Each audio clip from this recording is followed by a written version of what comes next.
আসসালামু আলাইকুম। লার্নফ্লুয়েন্সি চ্যানেলের পক্ষ থেকে পঞ্চম শ্রেণীর শিক্ষার্থী এবং অভিভাবকদের স্বাগতম এবং আমন্ত্রণ জানাচ্ছি আজকের এই টিউটোরিয়ালে। আজকে আমরা আলোচনা করব তোমাদের ইসলাম শিক্ষা বইয়ের দ্বিতীয় অধ্যায় নবী রাসূল ও মহানবী সাল্লাল্লাহু আলাইহি ওয়াসাল্লামের সাহাবীগণের জীবনচরিত। এই অধ্যায়টি থেকে তোমাদের প্রত্যেকটা পাঠ থেকে যে ছকগুলি পূরণ করতে হবে এবং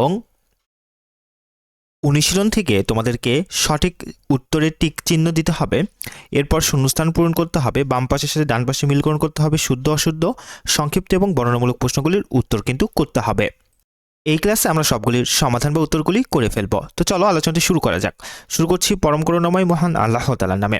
তো শুরুতে দেখো তোমাদের বইয়ের ঠিক 37 পৃষ্ঠায় যদি চলে আসো, তোমাদেরকে একটি কাজ দেওয়া হয়েছে। বলা হচ্ছে যে হযরত দাউদ আলাইহিস সালামের জীবনচারণ সম্পর্কে আলোচনা করে একটি অনুচ্ছেদ রচনা করি, কাজটি জোড়াই করি। তো সর্বপ্রথম এই কাজের উত্তরটি তোমরা একটু দেখে নাও। দেখো কাজের উত্তরটি কিন্তু আমরা তোমাদেরকে এখানে করে দিয়েছি। তোমরা ভিডিওটি পজ করে একদম এখান থেকে দেখে থেকে উত্তরটি তুলে ফেলবে। এরপরে যদি তোমরা চলে আসো তোমাদের বইয়ে দেখতে পারবে এর পরের অংশ থেকে তোমাদেরকে খ নাম্বারে আরেকটি কাজ দেওয়া হয়েছে। এখানে বলা হচ্ছে দেখো যে হযরত দাউদ আলাইহিস সালামের জীবনচারণ অনুসরণ করে আমরা নিজেরা যে কাজগুলো করব তার একটি তালিকা তৈরি করি, দলগতভাবে আলোচনা করে কাজটি করি। তো এই তালিকার উত্তরটি আমরা একটু দেখে ফেলি চলো। আর তোমরা যদি এখানে দেখতে পাচ্ছ নিশ্চয়ই এই যে এখান থেকে ভিডিওটি পজ করে তোমরা উত্তরটি একটু তুলে ফেলবে। আমরা কিন্তু সুন্দর করে সঠিকভাবে উত্তরগুলি তোমাদেরকে এখানে করে দিয়েছে।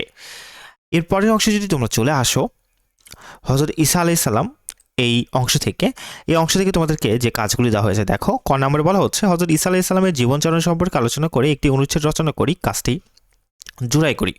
তো এই কাজের উত্তরটিও আমরা একটু দেখে ফেলি চলো। এই কাজের উত্তরটিও একটু দেখে ফেলি আমরা। এই যে দেখো কাজের উত্তরটিও কিন্তু আমরা তোমাদেরকে এখানে করে দিয়েছি।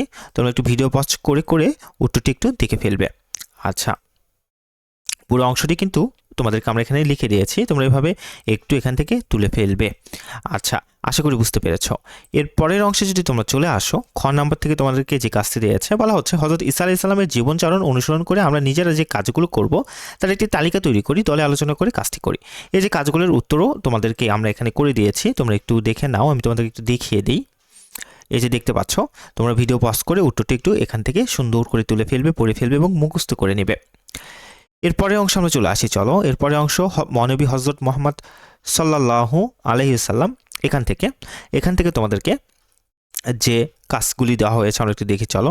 এখান থেকে তোমাদেরকে বলা হচ্ছে দেখো, এখান থেকে ক নম্বরে তোমাদেরকে যে কাজটি দিয়েছে বলা হচ্ছে দেখো যে হযরত মুহাম্মদ সাল্লাল্লাহু আলাইহি ওয়াসাল্লামের যৌবনকালের বিভিন্ন ঘটনার ধারাবাহিকভাবে উল্লেখ করে একটি প্রবাহচিত্র তৈরি করি, কাজটি একাকী করি। এই যে প্রবাহচিত্রের উত্তরটিও আমি তোমাদেরকে একটু দেখিয়ে দিই, তোমরা এখান থেকে সুন্দর করে দেখে দেখে তুলে ফেলবে। এই যে দেখো দেখতে পাচ্ছ নিশ্চয়ই, এখান থেকে তোমরা এই ছকটি তুলে পূরণ করে ফেলবে। এরপরে অংশ আমরা চলে আসি দেখো, তোমাদেরকে এখান থেকে বলা হচ্ছে যে হযরত মুহাম্মদ সাল্লাল্লাহু আলাইহি ওয়াসাল্লামের যৌবনকালের আদর্শ অনুসরণ করে আমরা নিজেরা যে কাজগুলো করব তার একটি তালিকা তৈরি করি, কাজটি জোড়াই করি। এই কাজের উত্তরটিও তোমরা একটু দেখে নাও। এখান থেকে আমরা তোমাদেরকে একটু দেখিয়ে দিই। এই যে দেখো দেখতে পাচ্ছ, এখান থেকে সুন্দর করে কাজের উত্তরটুকু তোমরা একটু তুলে ফেলবে। আচ্ছা, এবং মুখস্থ করে নিবে। এরপরের অংশে চলে আসে দেখো, তোমরা দেখতে পাচ্ছ গ নম্বরে তোমাদেরকে এখান থেকে বলা হচ্ছে কি যে হযরত মুহাম্মদ সাল্লাল্লাহু আলাইহি ওয়াসাল্লামের নবুয়ত প্রাপ্তি সম্পর্কে জোড়াই আলোচনা করে সেই সম্পর্কে নিজের ভাষায় একটি অনুচ্ছেদ লিখি, কাজটি জোড়াই করি। আচ্ছা, তো অনুচ্ছেদটি তোমরা একটু দেখে নাও, আমি তোমাদেরকে একটু দেখিয়ে দিই। আচ্ছা, এই যে দেখো আমরা কিন্তু তোমাদেরকে এখানে লিখে দিয়েছি। এখান থেকে সুন্দর করে ভিডিও পজ করে উত্তরটি একটু তোমরা তুলে ফেলবে এবং পড়ে ফেলবে, মুখস্থ করে নিবে। এরপরে অংশ আমরা চলে আসি তোমাদেরকে। পরের অংশ হযরত উসমান রাদিয়াল্লাহু তাআলা আনহু থেকে তোমাদেরকে বলা হচ্ছে কি দেখি আমরা নিচে চলে আসি তোমাদের এখান থেকে। ক নম্বরে বলা হচ্ছে দেখো হযরত উসমান রাদিয়াল্লাহু তাআলা আনহু এর জীবনচারণ সম্পর্কে জানলাম, তার জীবনচারণের বিভিন্ন ঘটনা ধারাবাহিকভাবে উল্লেখ করে একটি প্রবাহচিত্র তৈরি করি, কাজটি একাকী করি, তাই না? এখান থেকে প্রবাহচিত্রের যে উত্তরটি তোমরা একটু দেখে নাও। এই যে দেখো দেখতে পাচ্ছ নিশ্চয়ই, এখান থেকে আমরা কিন্তু উত্তরটি করে দিয়েছি, তোমরা ভিডিও পজ করে এখান থেকে উত্তরটি একটু দেখে ফেলবে। আচ্ছা, আশা করি বুঝতে পেরেছ।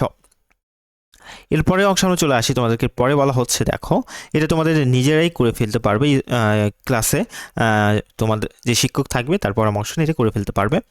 আচ্ছা, এরপর হযরত আলী রাদিয়াল্লাহু তাআলা আনহু, এখান থেকে তোমাদেরকে যে কাজগুলি দেওয়া হয়েছে আমরা একটু দেখি দেখো। এই যে ক নম্বরে বলা হচ্ছে হযরত আলী রাদিয়াল্লাহু তাআলা আনহু এর জীবনচারণের বিভিন্ন ঘটনা উল্লেখ করে একটি অনুচ্ছেদ লিখি, কাজটি একাকী করি, তাই না? একটা অনুচ্ছেদ লিখতে হবে। তো আমরা দেখি একটু অনুচ্ছেদটি কি লেখা যেতে পারে।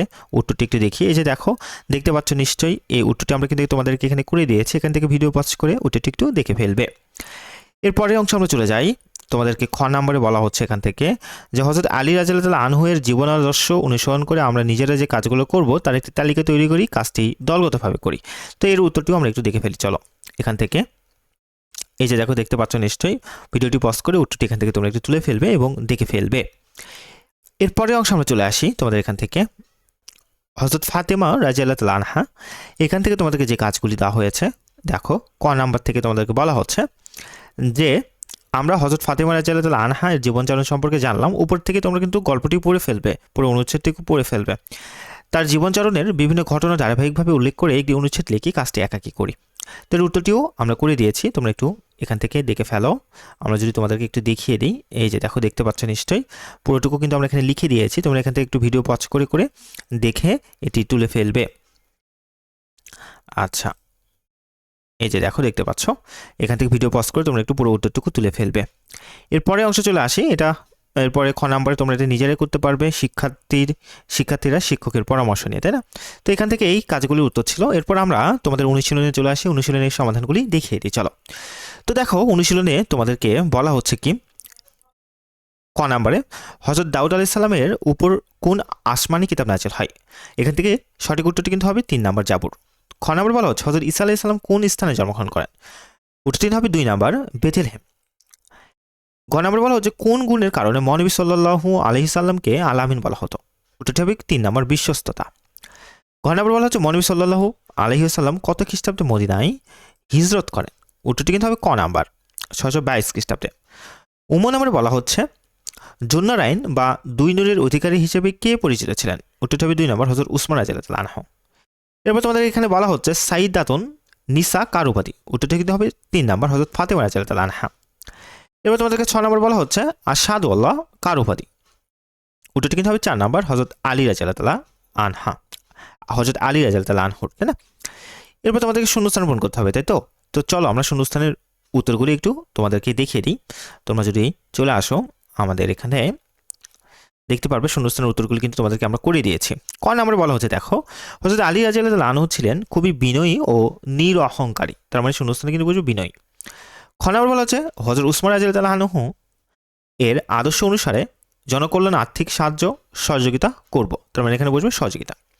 গ নম্বরে বলা হচ্ছে মহানবী সাল্লাল্লাহু আলাইহি ওয়াসাল্লামের আদর্শ অনুসরণে সততা ও বিশ্বস্ততার সঙ্গে দায়িত্ব পালন করব, তার মানে এখানে বুঝবে কিন্তু বিশ্বস্ততা। ঘ নম্বরে বলা হচ্ছে হযরত উসমান রাদিয়াল্লাহু আনহু ছিলেন খুলাফায়ে রাশিদিনের 3য় খলিফা, শূন্যস্থানে কিন্তু বুঝবে 3য় খলিফা। নম্বরে বলা হচ্ছে হযরত দাউদ আলাইহিস সালাম খুবই বিনয়ী ও নিরহংকারী ছিলেন, তার মানে এখানে বুঝবে নিরহংকারী। 4 নম্বর বলা হচ্ছে হযরত ফাতেমা রাদিয়াল্লাহু আনহা এর অনুসরণে আর্থিক প্রতিকূলতা ও কষ্টের মধ্যে ধৈর্য ধারণ করব, তার মানে শূন্যস্থানে কিন্তু বুঝবে ধৈর্য ধারণ করব। এরপরে তোমরা যদি চলে আসো তোমাদের বইয়ে, তোমাদেরকে কিন্তু বাম পাশের সাথে ডান পাশে মিলকরণ করতে হবে, তাই না? তো আমরা বাম পাশের সাথে ডান পাশের মিলকরণের উত্তরটিও তোমাদের এখানে করে দিয়েছি। এই যে তোমরা দেখতে পাচ্ছ নিশ্চয়ই। তো বাম পাশের সাথে ডান পাশে যা বসবে সেটা কিন্তু আমরা একটু বড় করে দিয়েছি, স্পষ্ট করে দিয়েছি। বাদশাহ তালুত তার কন্যাকে হযরত দাউদ আলাইহিস সালাম এর সঙ্গে বিবাহ দেন, তার মানে বাম পাশের সাথে ডান পাশে এই অংশটা বুঝবে। হুদাইবিয়ার সন্ধি হলো একটি শান্তি চুক্তি, তার মানে বাম পাশের সাথে ডান পাশে এই অংশটা বুঝবে।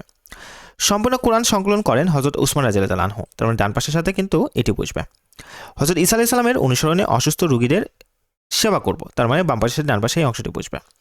হযরত ফাতেমা রাদিয়াল্লাহু আনহু হযরত খাদিজা রাদিয়াল্লাহু আনহু এর আনহার কনিষ্ঠ কন্যা, হযরত ফাতেমা রাদিয়াল্লাহু আনহা হযরত খাদিজা রাদিয়াল্লাহু আনহার কনিষ্ঠ কন্যা, তার মানে এখানে এর কনিষ্ঠ কন্যাটুকু বুঝবে। এরপরে যদি তোমরা তোমাদের বইয়ে চলে আসো দেখতে পারবে তোমাদের কিন্তু শুদ্ধ এবং অশুদ্ধ দেওয়া হয়েছে, তাই না? তো শুদ্ধ এবং অশুদ্ধ উত্তরগুলো আমরা দেখে ফেলি। তোমাদের কিন্তু আমরা এখানে দেখে দিয়েছি। হ্যাঁ, হযরত দাউদ আলাইহিস সালাম আরবের কুরাইশ বংশে জন্মগ্রহণ করেন, এটা কিন্তু অশুদ্ধ। আলামিন ছিল হযরত ঈসা আলাইহিস সালামের উপাধি, এটা কিন্তু অশুদ্ধ। হযরত উসমান রাদিয়াল্লাহু আনহু আদর্শ ছিল জনকল্যাণমূলক কাজ করা, উত্তরটি কিন্তু শুদ্ধ। 624 খ্রিস্টাব্দে হযরত মুহাম্মদ সাল্লাল্লাহু আলাইহি সাল্লাম মিরাজ গমন করেন, উত্তরটি কিন্তু হবে অশুদ্ধ। হযরত মুহাম্মদ সাল্লাল্লাহু আলাইহি সাল্লামের আদর্শ অনুসরণ করে আমরা বিশ্বস্ত হতে পারি, উত্তরটি কিন্তু হবে শুদ্ধ। এবার তোমাদেরকে সংক্ষিপ্ত এবং বর্ণনামূলক প্রশ্নের উত্তরগুলি করতে হবে। তো চলো আমরা ধারাবাহিকভাবে সংক্ষিপ্ত এবং বর্ণনামূলক প্রশ্ন উত্তরগুলি একটু দেখে ফেলি। ক নম্বর সংক্ষিপ্ত প্রশ্ন বলা হচ্ছে হযরত দাউদ আলাইহিস সালাম কে ছিলেন? উত্তরটি দেখো, হযরত দাউদ আলাইহিস সালাম বাদশাহ তালুতের মৃত্যুর পর বনি ইসরায়েলদের বাদশাহ নিযুক্ত হন। তিনি ইসলামের একজন নবী ও রাসূল ছিলেন। তার উপর আসমানি কিতাব জাবুর নাজিল হয়। খ নম্বরে তোমাদেরকে বলা হচ্ছে হযরত ঈসা আলাইহিস সালামের দুটি আদর্শ উল্লেখ করো। উত্তর, হযরত ঈসা আলাইহিস সালামের দুটি আদর্শ হলো, এক, মহান আল্লাহর প্রতি তিনি গভীর বিশ্বাসী ও আস্থাশীল ছিলেন। দুই, তিনি ছিলেন নম্র, বিনয়ী, দয়ালু ও ক্ষমাশীল। গ নম্বরে বলা হচ্ছে হযরত উসমান রাদিয়াল্লাহু আনহু এর দুটি আদর্শ লিখো। হযরত উসমান রাদিয়াল্লাহু আনহু এর দুটি আদর্শ হলো, এক, তিনি ইসলাম ও জনকল্যাণমূলক কাজে আর্থিক সাহায্য সহযোগিতা করতেন। দুই, তিনি সবার সঙ্গে সহজ সরল, সদয় ও শ্রদ্ধাশীল আচরণ করতেন। এবার ঘ নম্বরে বলা হচ্ছে মহানবী সাল্লাল্লাহু আলাইহি সাল্লাম হযরত আলী রাদিয়াল্লাহু আনহাকে কেন জুলফিকার নামক তরবারি উপহার দেন। উত্তর, হযরত আলী রাদিয়াল্লাহু আনহু এর সাহস, সামরিক দক্ষতা ছিল বেশ প্রশংসনীয়। বদর যুদ্ধে বিশ্বের বিরোধের জন্য মহানবী সাল্লাল্লাহু আলাইহি সাল্লাম তাকে জুলফিকার নামক তরবারি উপহার দেন। নম্বরে বলা হচ্ছে মহাজির কাদের বলা হয়। উত্তর, যারা মহানবী সাল্লাল্লাহু আলাইহি সাল্লামের নির্দেশে মক্কা থেকে মদিনায় হিজরত করেছেন তাদেরকে মহাজির বা অভিবাসী বলা হয়। এবার তাদেরকে বর্ণনামূলক প্রশ্ন দেওয়া হয়েছে। ক নম্বর বর্ণনামূলক প্রশ্ন বলা হচ্ছে হযরত ঈসা আলাইহিস সালামের জীবন আদর্শ বর্ণনা করো। এই যে উত্তরটি দেখো তোমরা একটু। হযরত ঈসা আলাইহিস সালাম অসংখ্য গুণাবলীর অধিকারী ছিলেন। মহান আল্লাহর প্রতি হযরত ঈসা আলাইহিস সালামের ছিল অগাধ বিশ্বাস ও আস্থা।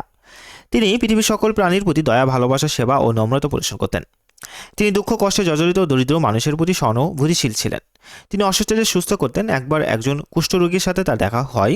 তার কষ্ট ও দুর্দশা দেখে তিনি তাকে স্পর্শ করেন। সঙ্গে সঙ্গে কুষ্ঠরোগী সুস্থ হয়ে যান। অন্যর সেবা করার জন্য তিনি কোনো বিনিময়, প্রশংসা বা স্বীকৃতি চাইতেন না। তিনি ছিলেন নম্র, বিনয়ী, দয়ালু ও ক্ষমাশীল। পাপীদের প্রতি করুণা ছিল তার, পাপের প্রতি ছিল ঘৃণা। যারা অপরাধ করে আন্তরিকভাবে অনুতপ্ত হয় তিনি তাদের ক্ষমা করে দিতেন। তিনি মানুষের সেবা করার উপর সর্বাধিক গুরুত্ব দিতেন। তিনি অনুসারীকে তাদের দৈনন্দিন জীবনে এই গুণ চর্চা করার জন্য উদ্বুদ্ধ করতেন। খ নম্বর প্রশ্ন তোমাদেরকে এরপর বলা হচ্ছে, দেখো একটু এখান থেকে খ নম্বর প্রশ্নে তোমাদেরকে কি বলা হচ্ছে। বলা হচ্ছে হযরত মুহাম্মদ সাল্লাল্লাহু আলাইহি সাল্লামের যৌবনকালে আদর্শ আমরা কিভাবে অনুসরণ করতে পারি, ব্যাখ্যা করো। উত্তর, হযরত মুহাম্মদ সাল্লাল্লাহু আলাইহি সাল্লাম ছিলেন সর্বোত্তম নৈতিক গুণবান, মূল্যবোধের অধিকারী। তার চরিত্র ক্ষমা, উদারতা, ধৈর্য, সহিষ্ণুতা, সততা, সত্যবাদিতা, দয়া, মানবতা ও মহত্ব ইত্যাদি গুণের সমালে ঘটেছিল। তার যৌবনকাল আদর্শ অনুশীলনে আমরা, এক, মানুষের ভালোবাসবো, তাদের প্রতি উদার, ক্ষমাশীল ও দয়াপ্রবণ হব। দুই, মানুষের মধ্যকার ঝগড়া বিবাদ দূর করে শান্তি প্রতিষ্ঠায় সোচ্চার হবে, এখানে সোচ্চার হবে, একটু ঠিক করে নে তোমরা। তিন, মানুষের বিপদে পাশে দাঁড়াবো, প্রয়োজনীয় সাহায্য সহযোগিতা করবো। সমাজে নিপীড়িত ও সুবিধা বঞ্চিত মানুষের পাশে দাঁড়াবো। সমাজের ইতিম, বিধবা ও দরিদ্রদের প্রতি দয়াশীল ও উদার হব।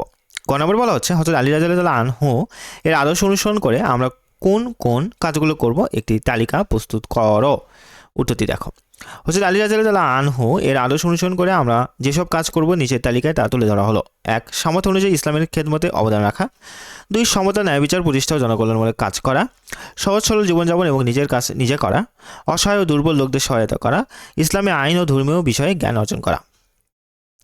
এরপর ঘ নম্বরে তোমাদেরকে বলা হচ্ছে হযরত ফাতেমা রাদিয়াল্লাহু আনহা এর জীবনাদর্শ থেকে শিক্ষণীয় 5টি বিষয় উল্লেখ করো। হযরত ফাতেমা রাদিয়াল্লাহু আনহা এর জীবন থেকে আমরা যে শিক্ষাগুলো গ্রহণ করতে পারি তার একটি তালিকা তৈরি করি। এক, মহান আল্লাহর উপর অটল বিশ্বাস ও ভরসা রাখা। দুই, জীবনের প্রতিটি ক্ষেত্রে ধৈর্য ও সহনশীলতার পরিচয় দেওয়া। বিলাসিতা ত্যাগ করে সাদাসিধে ও সহজ সরল জীবনযাপন করা। অভাবী ও অসহায় মানুষের উদার হস্তে সাহায্য ও দান করা। 5, পিতামাতার সেবা করা এবং তাদের ধর্মীয় কাজ সহায়তা করা।